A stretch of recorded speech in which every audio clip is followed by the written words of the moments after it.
Assalamualaikum warahmatullahi wabarakatuh. Apa kabar semuanya? Semoga kalian selalu dalam keadaan sehat dan semangat belajar. Hari ini, hari Sabtu, tanggal 28 Februari 2026, kembali lagi dalam materi pembelajaran mata pelajaran ilmu pengetahuan alam, bab 6 tentang ekologi dan pelestarian lingkungan. Bersama saya, Yulianti Atina Handini Eskom, selamat belajar. Setiap makhluk hidup tidak dapat hidup sendiri. Manusia, hewan, dan tumbuhan saling berinteraksi serta bergantung satu sama lain dalam suatu lingkungan. Hubungan timbal balik antara makhluk hidup dengan lingkungannya inilah yang dipelajari dalam ilmu ekologi. Ekologi membantu kita memahami bagaimana makhluk hidup beradaptasi, bagaimana rantai makanan terbentuk, serta bagaimana keseimbangan alam dapat terjaga. Ketika keseimbangan ini terganggu, misalnya karena pencemaran, penebangan hutan liar, atau sampah yang menumpuk, maka kehidupan makhluk hidup juga akan terdampak. Oleh karena itu, penting bagi kita untuk mempelajari pelestarian lingkungan. Melalui materi ini, diharapkan kita dapat memahami pentingnya menjaga keseimbangan ekosistem, serta menumbuhkan sikap peduli dan tanggung jawab terhadap lingkungan sekitar. Bagaimanakah pengaruh terhadap suatu organisme? Pengaruh lingkungan terhadap organisme sangatlah besar, karena lingkungan menentukan apakah organisme bisa hidup, tumbuh, dan berkembang dengan baik atau tidak. Lingkungan adalah segala sesuatu yang ada di sekitar makhluk hidup dan mempengaruhi kehidupan. Lingkungan tersusun atas dua komponen biotik dan komponen abiotik.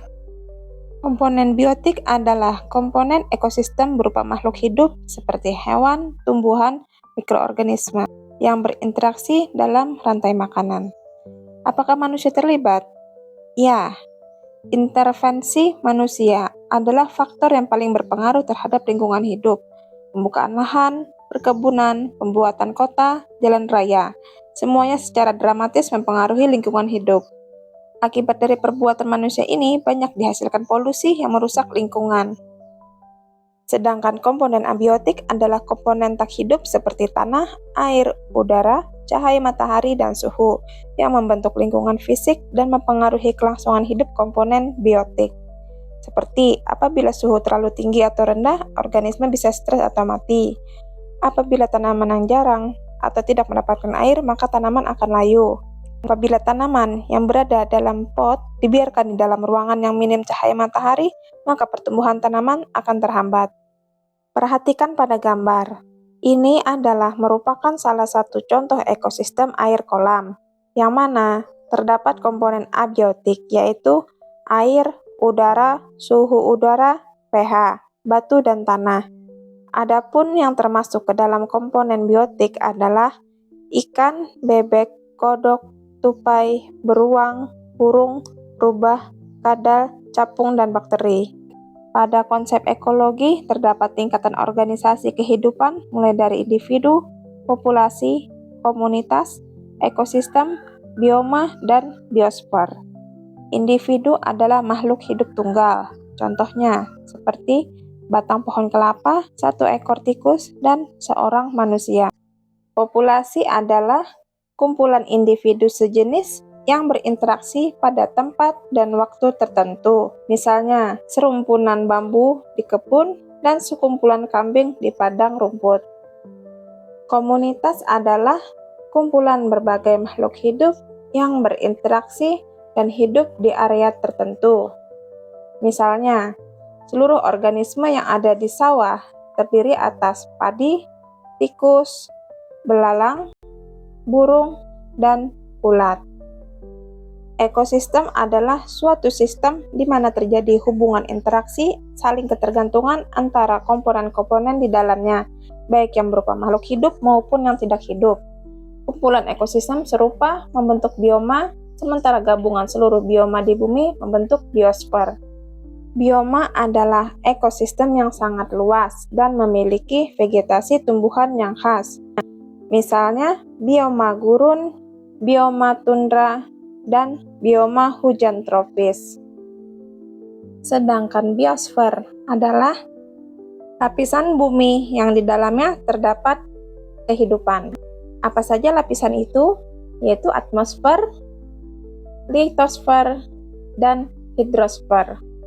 Terdapat banyak tempat hidup di dalam sebuah bioma. Tempat hidup suatu organisme disebut dengan habitat. Misalnya, di bioma hutan hujan tropis, ada tanah, sungai, dan pepohonan. Mikrohabitat bahkan lebih spesifik. Misalnya, dalam sebuah pohon terdapat hewan yang hidup di daun, organisme lainnya mungkin hanya hidup di batangnya, bahkan di akarnya. Seperti ulat pada daun, jentik-jentik di air, dan cacing di tanah. Setiap makhluk hidup memerlukan energi untuk melakukan berbagai aktivitas kehidupan.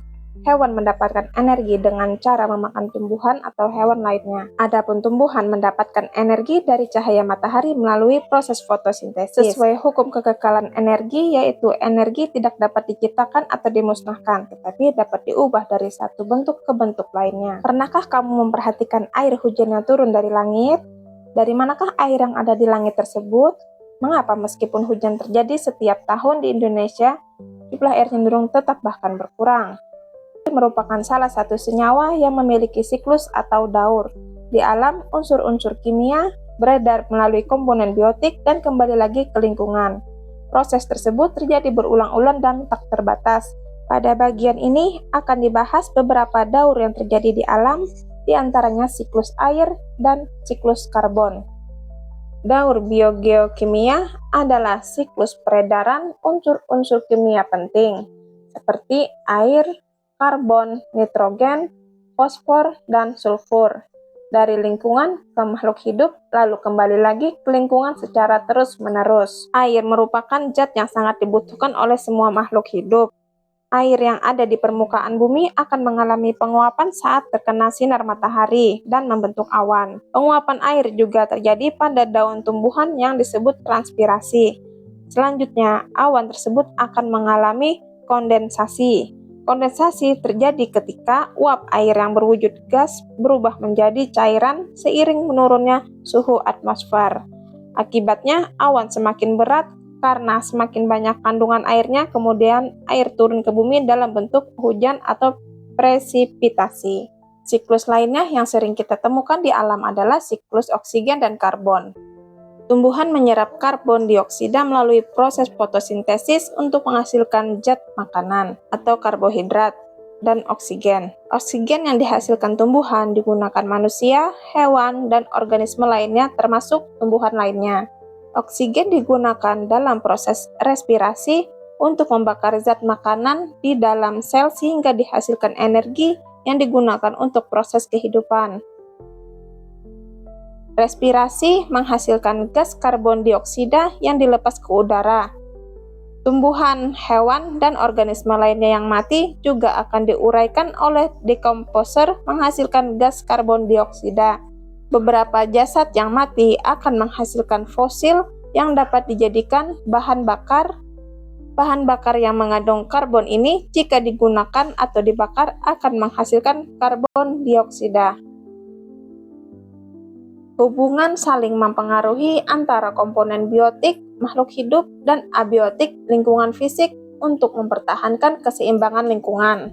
Interaksi ini mencakup simbiosis, predasi, kompetisi, dan aliran energi melalui rantai makanan. Jenis-jenis interaksi yang umum terjadi adalah kompetisi, predasi, herbivori, dan simbiosis. Kompetisi merupakan suatu interaksi antara makhluk hidup yang hidup di habitat yang sama dan memperebutkan atau bersaing untuk mendapatkan sumber daya yang sama terbatas. Predasi mengacu pada hubungan yang menguntungkan terhadap satu pihak, sedangkan pihak lain mengalami kerugian. Herbivori merupakan interaksi yang melibatkan antara herbivora dengan produsen. Salah satu pihak akan dirugikan atau diuntungkan dalam interaksi herbivori ini. Sedangkan simbiosis mempelajari mengenai hubungan erat antar populasi yang menempati habitat yang sama. Simbiosis dapat dibagi menjadi tiga, yaitu parasitisme, mutualisme, dan komensalisme.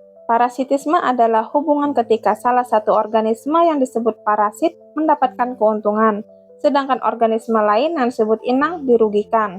Contohnya, kutu yang menempel pada hewan. Mutualisme adalah hubungan yang menguntungkan kedua belah pihak. Contohnya, lebah dan bunga. Komensalisme adalah hubungan yang menguntungkan salah satu pihak, tetapi pihak lainnya tidak mendapatkan keuntungan atau kerugian. Contohnya, tanaman anggrek yang menempel pada batang pohon.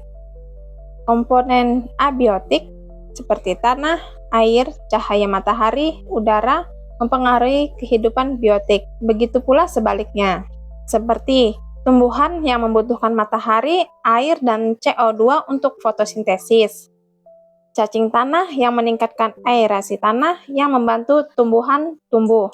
Siklus unsur kimia seperti karbon dan nitrogen antara organisme dan lingkungan seperti tanah, air, atmosfer.